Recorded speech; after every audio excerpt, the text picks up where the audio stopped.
Well, again, we're here with the cast, well, the executive producer and co-director of Coming Clean. Very excited about this film. Tell me, what about this film that's so important that people need to see it?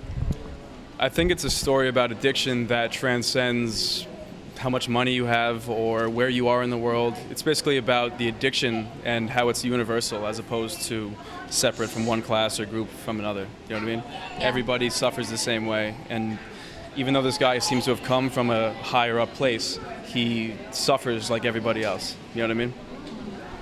And tell me now, what is it that's so important that this film, I mean, it's universal. Everyone just falls into some kind of trap where they're addicted to something. This can only also be applied to other addictions, right? Sure, yeah. Yeah? Yeah, So absolutely. now tell me, what was it like filming this movie? It was an experience beyond belief. If I could give anyone a piece of advice, do not write a check to a former crack addict. Okay, because during the film, the main character and the co-director, Mr. Paul Boyle, did a great job with the film. But when you take a guy who's a recovering crack addict and you surround him with people smoking crack, guess what happens? He slipped, disappeared for 8 months. A film that was going to take 2 months to complete took 2 years. Required all kinds of patience. Some I didn't have, some I did have. But the whole thing was, it was my first film as an executive producer, and it was an experience I'll never forget. But yeah, it's when you're dealing with people that have drug addiction, it doesn't matter what they tell you, everything's a lie, and it makes it really interesting to try and work with people like that. Wow. Oh my God. So tell me, did you guys go on location? I know this movie, So basically, Paul came to New York and he met our production company that I was working with, and I'd started off editing the project. But Paul, during the filming of this, ends up relapsing.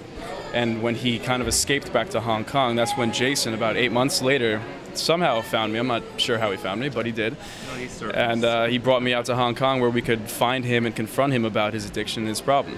So that's kind of, I was on location for a lot of the stuff in New York, but not everything, because it was Paul's show up until that point that we went overseas. I think you have to move. Oh.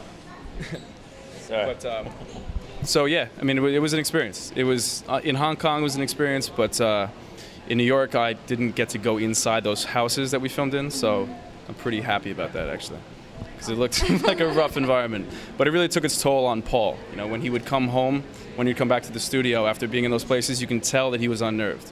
You could tell that he wasn't quite ready to be that close to his demons. You know what I mean? Very raw kind of film. It's just. It is. It is what it is, because actually everyone can fall to some kind of addiction, and I'm saying, like, Absolutely. this is just one of them. Well, Paul started out trying to make one thing, and it turned into something else because of what happened to him. It was that hubris that he had in himself, where he thought he was far enough away from it that it wouldn't affect him, and he was completely wrong. God. So when is this playing?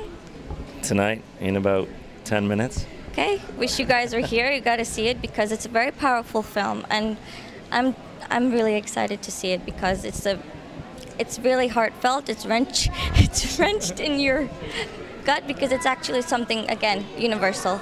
So thank you guys so much. Thank you so much. Very nice to meet you. How are you enjoying the film festival? We love it. It's great. Love it. It's great so far. All right, it's great. All right. Thank you.